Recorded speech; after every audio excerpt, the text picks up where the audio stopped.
join us. My name is Laura Jackson. I am the volunteer coordinator at AHC.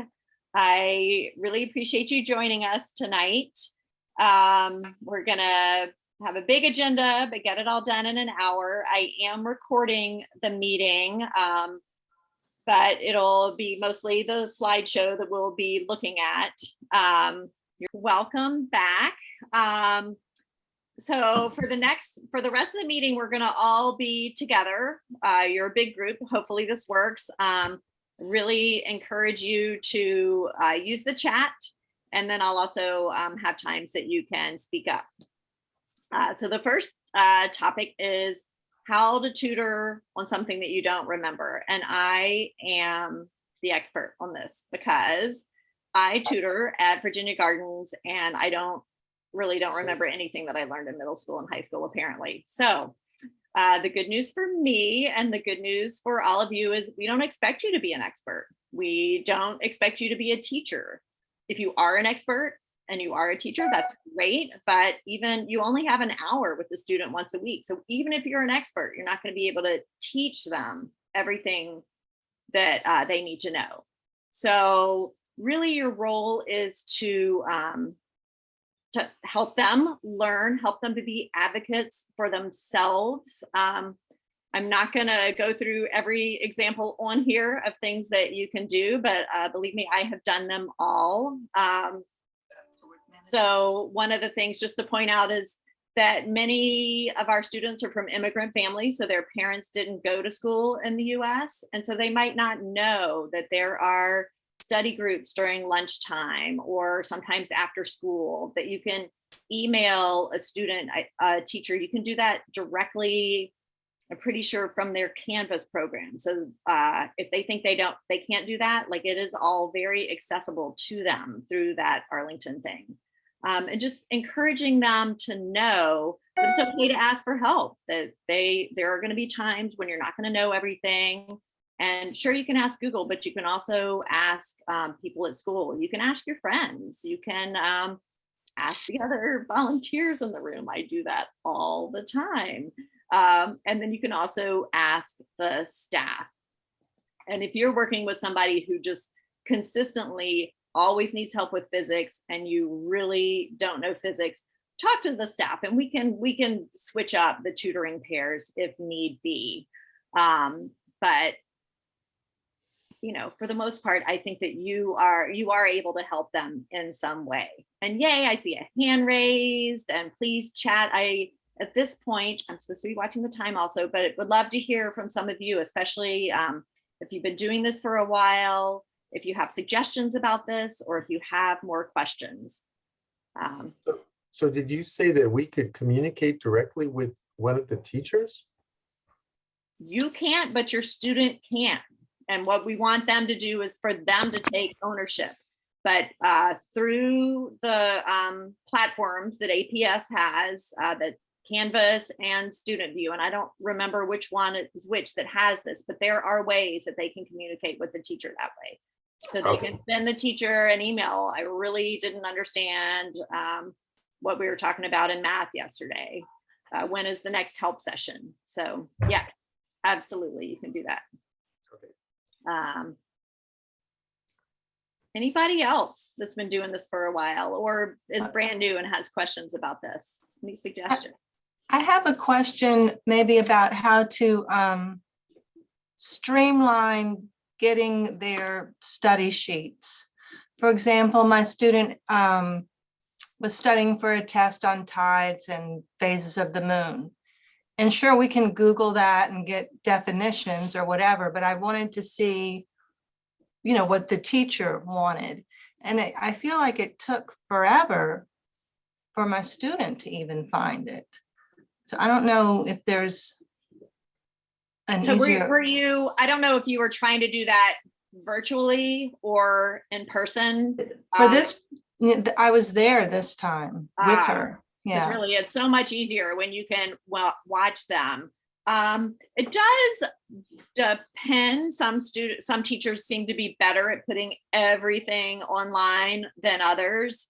But again, that's a skill that you can help the student learn, like, wow, we're going to have to practice finding things from your Mhm. teacher more so that we can find them faster. So you're kind of teaching them time management. Like, wow, we really thought that we needed to study because your test is first thing tomorrow morning and we can't even find the assignment. Let's practice this. So talking through those kind of skills. I see that somebody who is asking in the chat about if you should prepare beforehand. And the short answer is no. But as you get to know your student and know what you're working on, some people do that.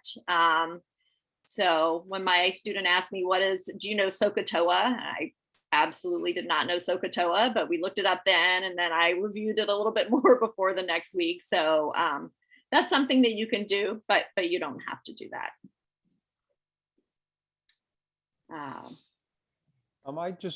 Can you hear me? Yeah. Mm-hmm. Yeah, I was, when you were talking before about the physics stuff, what I was wondering about too, or maybe this is something we can help to facilitate.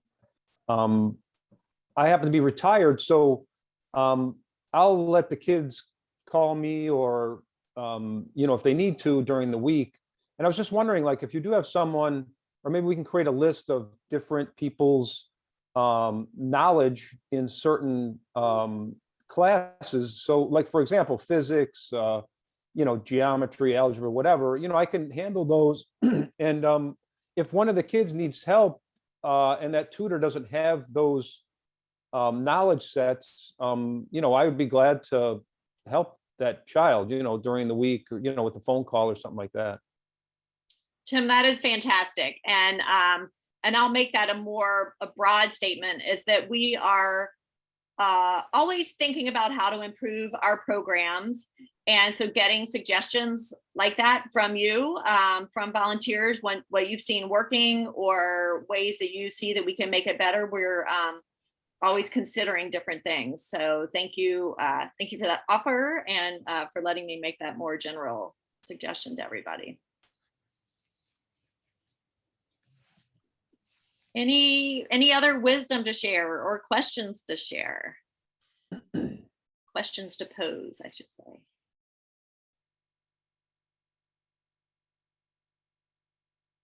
All right, well, I'm going to move to the next slide, but if you do think of anything, we can circle back. All right, so now I am talking a bit more to those of you that are working with elementary school students. And but reading is a great thing that you can do with the older students as well. That'll probably be a little bit more independent. So if you're working with elementary school students, first thing to let you know is that we have so many resources at our centers. We've got books, we've got these reading kits with these cubes that the students can throw up that asking them questions. We've got at Gates of Balsam, they've got a box full of letters made out of wood so you can spell with them. So if you're working with elementary school students and you have the time to do this because they don't have homework, please talk to the staff at the center to see what kind of resources they have and where. So I listed that we've got books by the reading level, but let me assure you, you do not have to strictly follow what reading level that student is on. If they want to read something that's easy for them and they can fly through it and they can impress you with what a great reader they are, that's great. You could maybe give them a more challenging one the next time, but that's good. If they want to mostly listen to you read something that's harder and just look for some sight words while you read, that's okay too. The important thing is that the students are interested, they're engaged. So while you're reading or while they are reading, please talk to them, ask them questions. We're finding that students sometimes can read, but they're not comprehending what they're reading. So you can, just ask questions, take a pause in the middle of the story or the end of every page if you want, and talk about what you were reading. If the students want to read the book again the next week and the week after that, that's fine too. Those are all ways that students learn to read. Sight words, there is a list of sight words by every grade, and all of those centers have those list of words. And we do measure how the students are doing their reading by those sight words. So that's a good thing to practice. That might not be the most fun thing for the students to do. So they might want to alternate that with a game, but we have those, and that's a good resource for you. I guess the last thing I wrote on here was echo reading. I already talked about that a little bit. That's you read, they read, you read, they read. So that is just a few of the tips that you can do while you're reading. And again, Alan, I see your question. I'll circle back to that. But does anybody have anything that what they do to get their students to read and to make that fun? Can I make a comment? This is Patty. Yeah. Hi.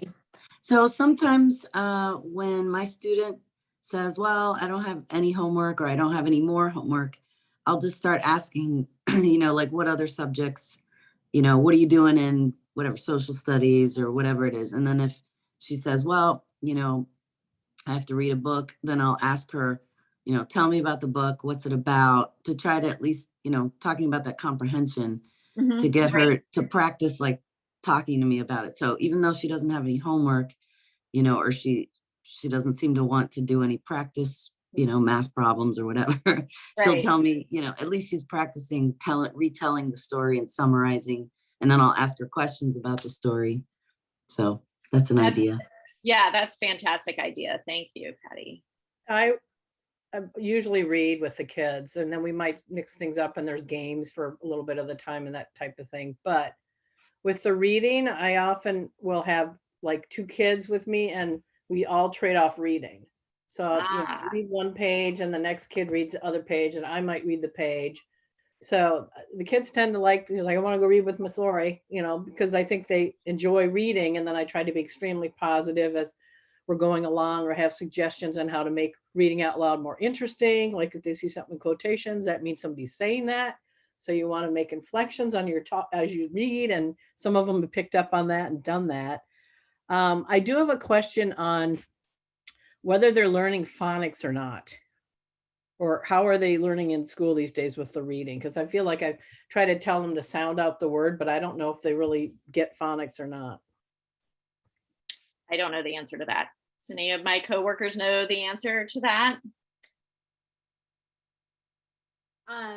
So all the students in APS, they have a like a reading program called Lexia, and schools are trying to make sure they hit a target of at least, I think, like 40 minutes per week. So within Lexia, they have lessons that do focus on phonics. So that could be something for you to try, Miss Lori, too. If any of your students come with their iPad and they have their login, we started doing it at our center, and you can kind of see like what their level is. And for anyone, Lexia will tell you, they have like an apple like emoji kind of thing. And if it's a green apple, that means they know it really well. And if it's a red, that's an area for them to work on. And that could just be a clue for something you to work on individually with them. And I will add, again, we don't expect you to be experts in how to teach reading. So it's great to learn more. And as you do it more, we're happy to have you get more detailed, but even just reading and having them learn how to take pauses and comprehend, that's all really important stuff. So thank you. Okay, well, again, I'm going to move to the next slide, but we're still really open to you adding things in the chat. So student motivation. I want everybody to just take a few minutes to think about what motivates you and try to remember maybe your middle school self or something, and what motivated you when you were in middle school. And we're definitely way too big of a group to share all of this. But if we did share, I think we'd find all kinds of things. And that's going to be true for your students. And the important thing here is building a relationship with your student is part of what we hope that you'll be able to do. So if you're playing cards with your student, or just chatting about their day, all of that is all of that's great. And that's going to help you get to know them and get to know what motivates them. So I guess the other thing you can think about is how articulate were you about what motivated you when you were in middle school, or even now? And maybe the answer is not very, but helping the students think about what motivates them and think about their goals, think about what they want, and then how does that tie into school, and help them draw the links. So if the main thing they want to do is play Xbox more, well, maybe they need to pass all their subjects so they don't have to go to summer school. So then they'll be able to play Xbox more. Maybe they need to, if they can do this homework faster and get it done within the hour, then they can go home and play Xbox. So just really spell it out for them. I, heard this is from someone else, but so-and-so, one of the students wanted to be a sports star. Well, go do some research on that sports star with the student, have them do the research, but you're going to find that they're a really hard worker. And if the student's goal is to make millions doing whatever, they're going to want to know math so that they can manage their money. They're going to want to be able to read and comprehend well so they can read all the legal documents that they're signing when they're making their millions. So there's a lot that you can do to help them talk through, but you're not going to be able to say, be motivated, let's do it. It's obviously, I know you know all this, it's very nuanced. So it looks like we are getting some good things in the chat. So I'm going to take a few minutes to look at these and read them. But yeah, being a role model and showing them about what hard work can do. You can talk about your own story or look up somebody's story that they can relate to. That's really good. I like this about if students think they don't like to read, talk about, try to find any subject that they like. One tutoring, one of these check-ins a while back, somebody was like, well, we read on Instagram and we see what they're following on Instagram, and we talk about that. And then we say like, okay, well, maybe there's a book related to the person who made that makeup line or whatever. So there's a lot that you can tie in for them. Drawing. Yep, that's always a good suggestion, is reading and then drawing what you're reading, and that can be more fun for them and shows their comprehension. So yep, again, being positive. Anything else? Yeah, Laura, I do. I think that in this time period that we're in, this crazy time period, that the kids need to trust that you're going to be there. And the crazy schedules that they have had between virtual, not virtual, and like with our tutoring, I mean, I just go on Tuesdays. So, and I don't ever know who I'm going to see.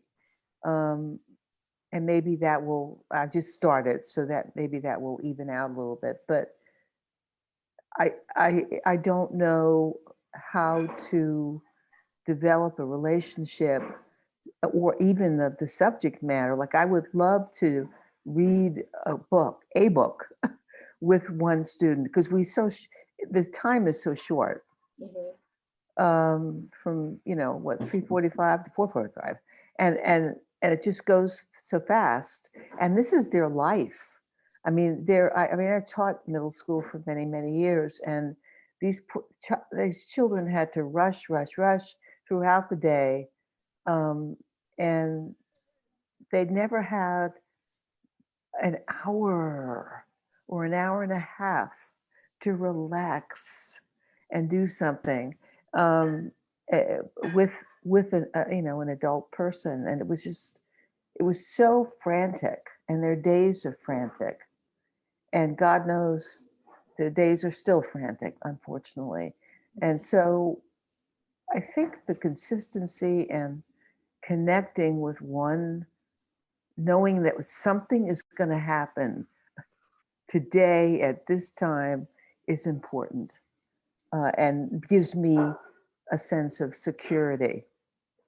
And I think it's that sense of security that is so in danger. And that's what we have to offer to them, I think. If we can have I the time. love that you're saying all that, and that is very close to my final slide. But like the main thing that the volunteers do is being there for the students. So thank you for being so eloquent about that. You're welcome. Anyone else? We've got so many good comments in the chat. I really like this. And I also want to keep on schedule. So y'all look through the chat, and I'm going to turn this over to Melissa for a few minutes to talk about what to do when there's no homework. Thank you, Laura. Hi, everyone. For those of you who don't know me, my name is Melissa. I am the Resident Services Manager at Virginia Gardens.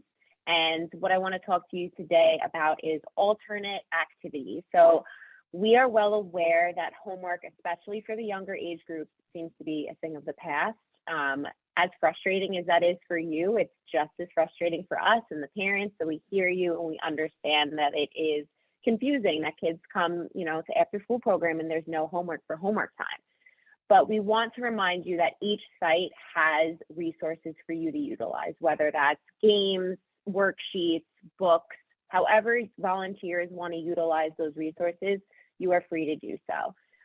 Some sites also have computers that tutors or volunteers can use to look up different topics of interest. For teen tutoring, they can explore college and career opportunities or play educational games on the computer. Like Kelly mentioned before, Lexia is a fantastic resource for the younger kids. We also have our kids use those during free time as well.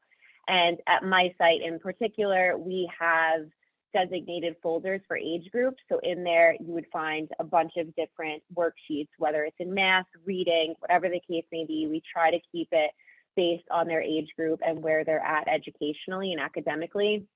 For teens, it's part of our curriculum that we have to make sure that we jot down what their goals are academically and for enrichment goals. So on site, every staff member has access to what those goals are.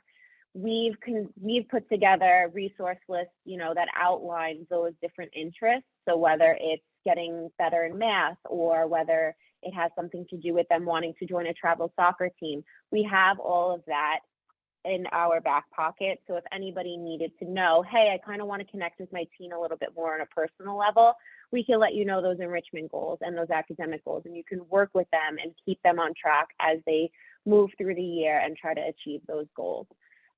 We urge you guys, if there's any type of game or puzzle or book that you have at home, you are free to bring those in. Just talk to the staff member, let them know, and then bring that in and use that with your student if you see that that might be a good fit. And if you have any suggestions on different activities to do or concerns, we want to hear them. So we know that the surveys just went out. We really take those seriously and we go through them and figure out how can we make this a better experience for you. So if there is any type of concern or suggestion, whatever the case may be, make sure you reach out to site staff because they will help you and they will make sure that you're heard. You could go to the next slide, Laura.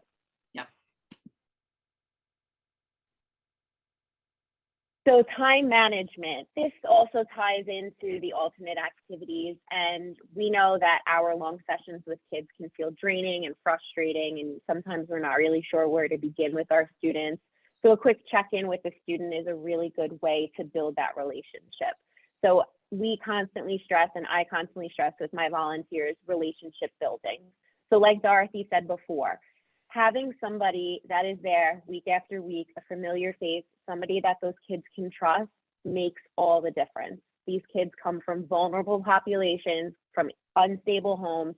So for them to come into a center that's a safe space for them, where they know they're going to be heard, they know that there's an adult there that they can trust, that echoes stability, and that in turn just brightens their day. That could make all of the difference. So making sure you're starting in with a check-in and not just diving into academics is extremely important when trying to build that relationship.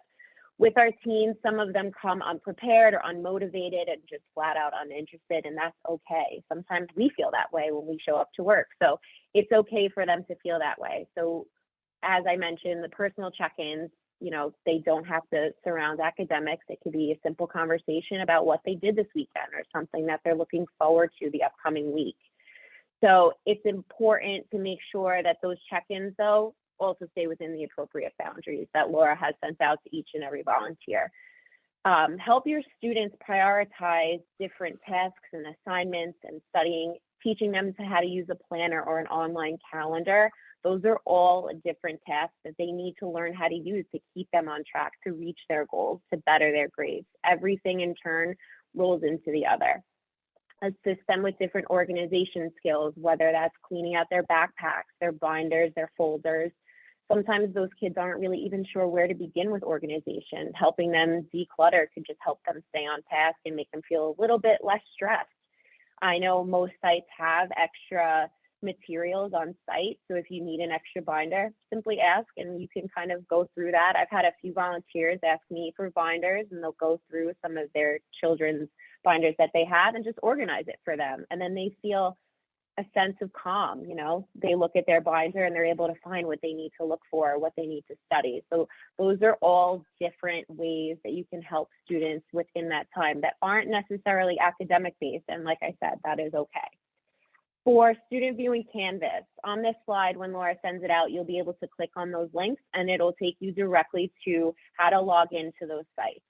Student viewing Canvas, our sites are different platforms that our students use that let you know what their upcoming assignments are, what their grades are, and simply what their classes are and what their teachers' names are. So this is a really great way to kind of see where your student is at and keep them on track.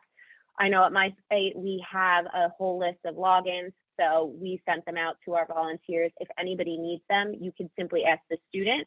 Hopefully they'll be truthful and tell you those login credentials so that you're able to go in and look at their platform with them, or you can ask a staff member. Usually we have those also on site so that we can log in for you. And I think a really great way to get to know those platforms is going through it with your students. Have them teach you how to utilize the platform, how to navigate different tabs, and how to see what's coming up, what they were graded on, and what's needed.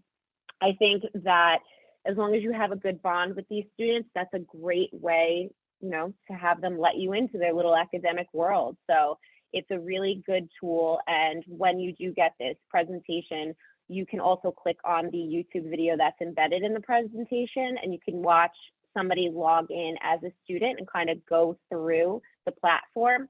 So once Laura sends all of this out, you guys can kind of browse that a little bit, but also, like I said, the links are in the slide as well. So once you meet with your student, next time you see them, simply ask them, hey, can we log into your student view or Canvas and kind of browse and see what you have going on? Like I said, hopefully they will be honest with you. If not, it's just the task of kind of familiarizing yourself with the website and realizing where your student struggles and where they thrive. So.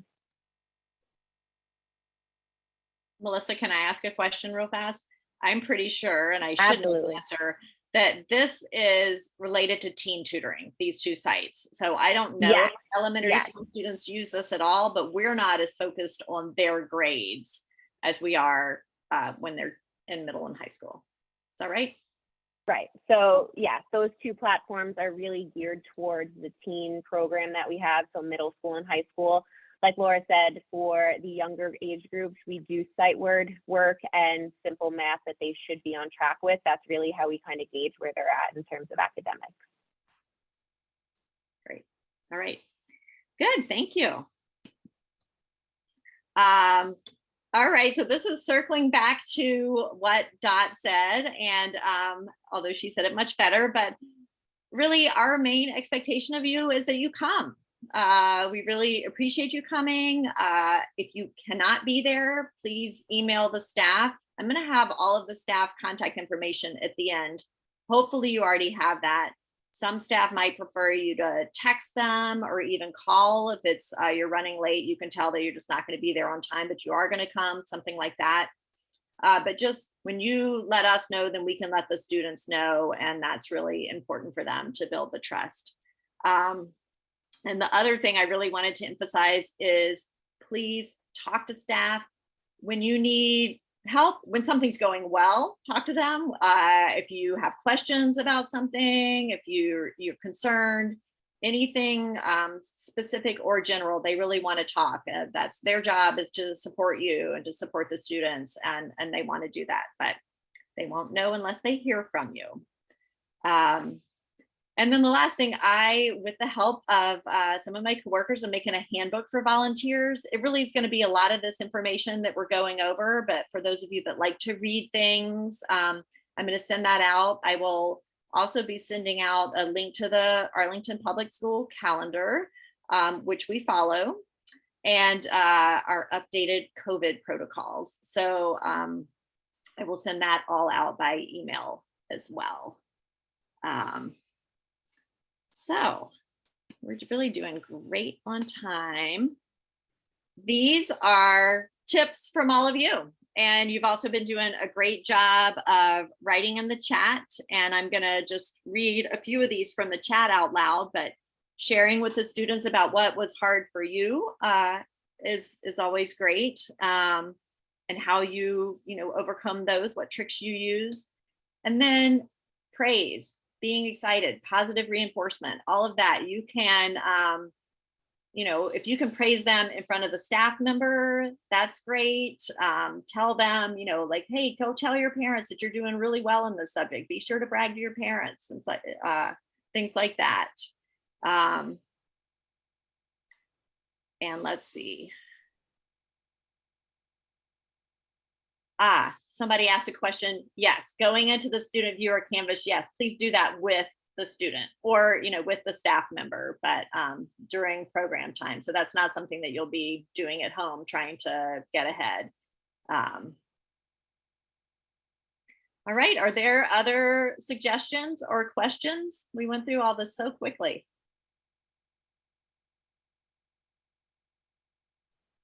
I just was going to reiterate again, maybe if we could, I don't know if it's possible, if we could get, if some of the tutors or mentors would like to provide additional assistance, maybe we can have a list of those names and the things that they're willing to help out with, like for me, physics, mathematics, geometry, that kind of stuff. So that if a tutor needs to help their student, but they don't have that educational background. Like for me, if my student wanted to know some specific English rules, right? Like where to put semicolons or something, I would have to look that up, where someone might be an expert in that and want to help out with that. So I could maybe refer my student to that person just that one time. So maybe if we could develop something like that, that might be helpful.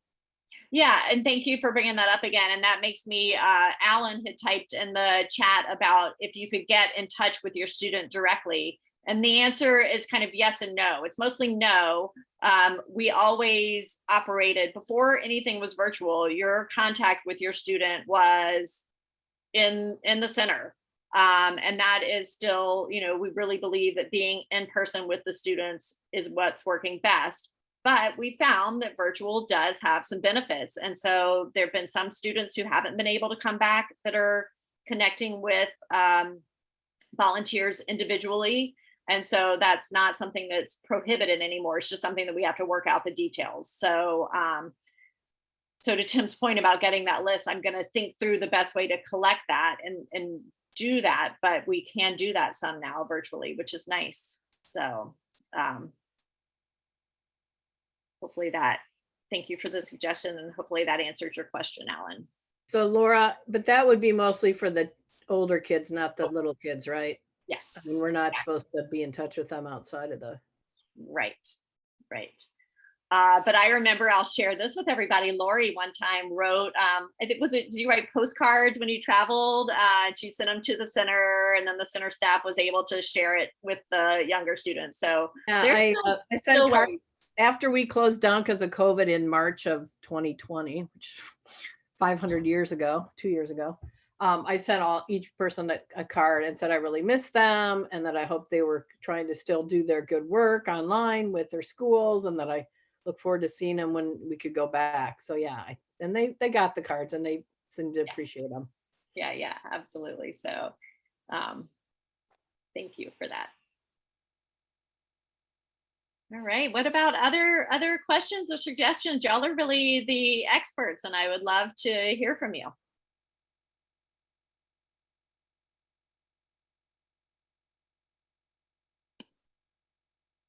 I guess I would just ask, like, I'm not always sure what the kids are doing other nights. So for instance, on Mondays at our center, 4-H came in for, like 10 weeks in the fall. I don't know if that happens actually with other centers or that's just our center.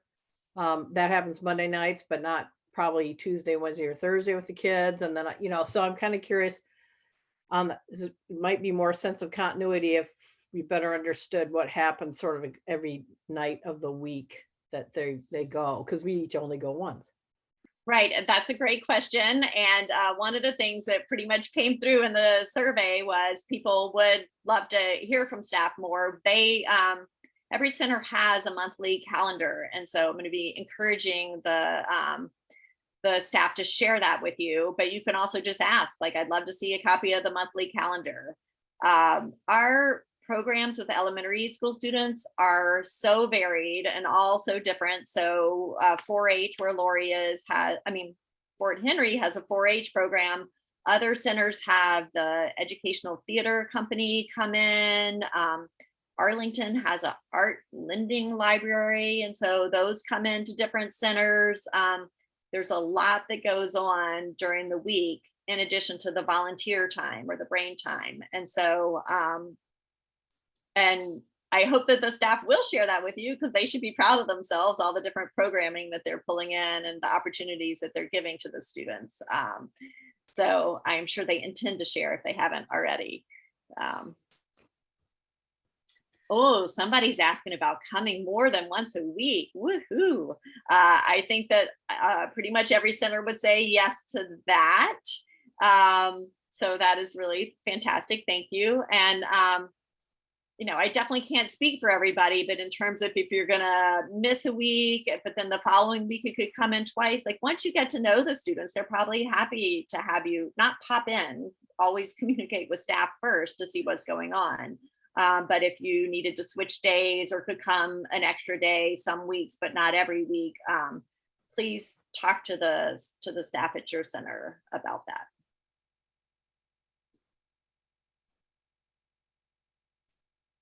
All right, how are we doing on time? We've still got, 7 more minutes.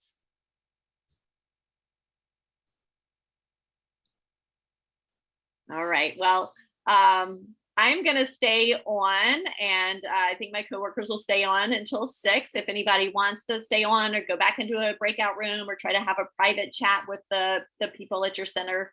I seem to have lost my slide that had everybody's email address and center phone number, but I'll be sending everything out afterwards. So you'll be able to look if for some reason you've lost track of how to get in touch with the staff at your center. So really, really appreciate you volunteering. I appreciate you taking the time to come tonight. Appreciate you doing the survey and just sharing your questions and thoughts with everybody. So thank you so much.